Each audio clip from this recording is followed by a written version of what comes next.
Sur la route de l'extrême sud du Texas, à seulement quelques kilomètres du Mexique, voici ce qui fait office de panneau d'entrée en ville. Une statue d'Elon Musk, puis quelques mètres plus loin, son portrait et ce slogan « Ad Astra » vers les étoiles. Bienvenue sur le territoire du milliardaire, un monde façonné à son image, à celle de ses créations et de ses ambitions. C'est d'ici qu'Elon Musk compte lancer sa mission pour Mars. Ce qui est impressionnant, c'est qu'on peut rouler vraiment très très proche du site de fabrication de la prochaine fusée. Une fusée au lanceur réutilisable, bijou de technologie, dont l'entreprise SpaceX fait des clips promotionnels. 121 mètres de hauteur, la plus grande, la plus puissante qui n'ait jamais existé. Elle doit pouvoir transporter des humains sur la planète rouge. Mais pour réussir cet exploit, il faut des essais, beaucoup d'essais. Des tests qui, dans ce coin reculé du Texas, attirent des centaines de touristes. Oh, c'est génial! Les riverains, eux aussi, filment. Mais l'excitation du départ a rapidement laissé place à l'inquiétude. Oh mon Dieu! Ça secoue littéralement. C'est effrayant. À 25 km à la ronde, les vitres tremblent. Le sol vrombit, et ce, plusieurs fois par an. À chaque fois, ça fait beaucoup de bruit, et puis tout bouge. La maison bouge, tout tremble. Au fur et à mesure des lancements, cette habitante dit constater des dégâts, et c'est de pire en pire. Voilà ce que ça a notamment provoqué. Le sol est fissuré, la maison est en train de s'affaisser. Vous voyez les fondations? À force de bouger, il y a de l'espace qui s'est créé. Ça s'est cassé. Ça m'inquiète. Cette zone n'est pas faite pour résister aux tremblements de terre, et donc pas non plus aux fusées. Quand elle a emménagé il y a 15 ans, la région était très calme. À l'arrivée de SpaceX, elle a dû installer cette palissade pour se protéger de l'activité désormais incessante. Tous les jours, les camions passent. Car avant de coloniser Mars, Elon Musk semble commencer par coloniser ce coin du Texas. Ils font des travaux, ils s'arrêtent au milieu de la route, ils s'en fichent. Ici, c'était un territoire sauvage et maintenant, regarde ça, c'est le chaos, il y a des bouchons, des problèmes de sécurité, c'est terrible. Ce professeur retraité, sa femme et son frère nous emmènent sur la seule route qui mène à la fusée, mais aussi à la plus belle plage de toute la région. C'est ici que les fusées sont lancées, et là, c'est la seule entrée de la plage, mais c'est devenu leur route de service.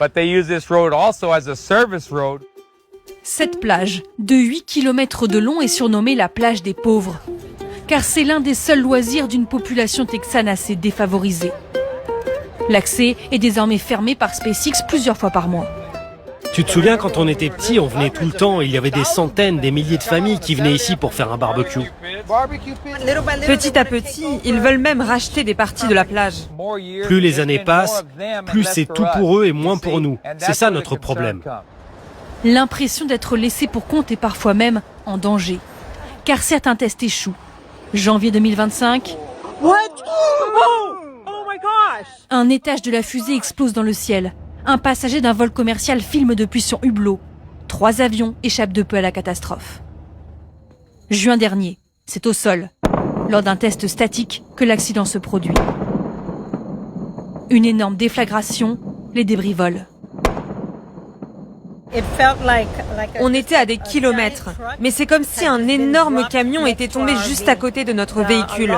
Les alarmes se sont déclenchées, on a couru, on n'a rien eu cette fois-ci. Mais les débris peuvent voler sur des kilomètres et notre maison n'est pas si loin de ce site. Et même quand le décollage réussit, la puissance est telle que mieux vaut ne pas être trop près. Sur ces images de vidéosurveillance, on voit une voiture frappée de plein fouet par des débris. Des débris de fusées régulièrement retrouvés en pleine nature, jusque de l'autre côté de la frontière, au Mexique ou dans le fleuve Rio Grande.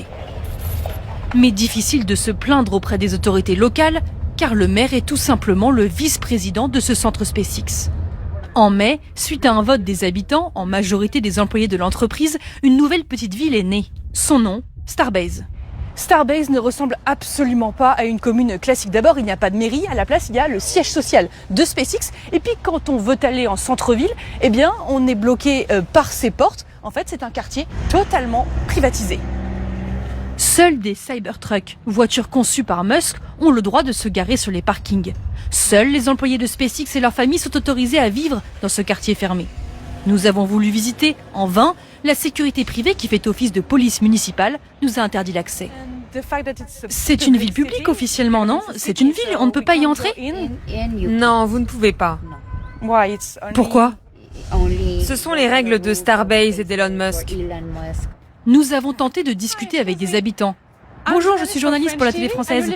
Eux aussi ont reçu des consignes. Je vis ici, mais je ne peux pas vous parler, désolé. Nous ne verrons ce centre-ville qu'à travers les interstices des grillages. 500 personnes vivent déjà ici. Il y a un hôpital, mais aussi un restaurant privé, et cela ne cesse de s'étendre, les palissades avec. Regardez ces images satellites. En 2015, c'était un territoire naturel avec à peine quelques rues. En 10 ans, tout a changé à une vitesse folle, en ville et près de la plage, où le pas de tir est sorti de terre. Et la cadence ne ralentit pas. Depuis 2023, un nouveau quartier est en train d'apparaître quelques kilomètres plus loin. Le voici, flambant neuf. Il sera réservé au cadre exécutif de l'entreprise. Certaines rues sont encore ouvertes à tous, mais ceux qui vivaient ici avant Starbase sont fortement encouragés à partir. Ce vétéran est l'un des rares à résister. Ce sont les nouveaux logements en face. Ils se croient déjà sur Mars. Ils sont venus l'autre jour, ils étaient prêts à me signer direct un chèque de 400 000 $. J'ai dit non, c'est mon terrain. Je veux mourir ici. Sollicité, ni l'entreprise SpaceX ni le maire de Starbase n'ont souhaité nous répondre. Selon Elon Musk, son entreprise crée des emplois dans la région et Starbase représente l'aube d'une nouvelle ère, celle de la conquête de Mars.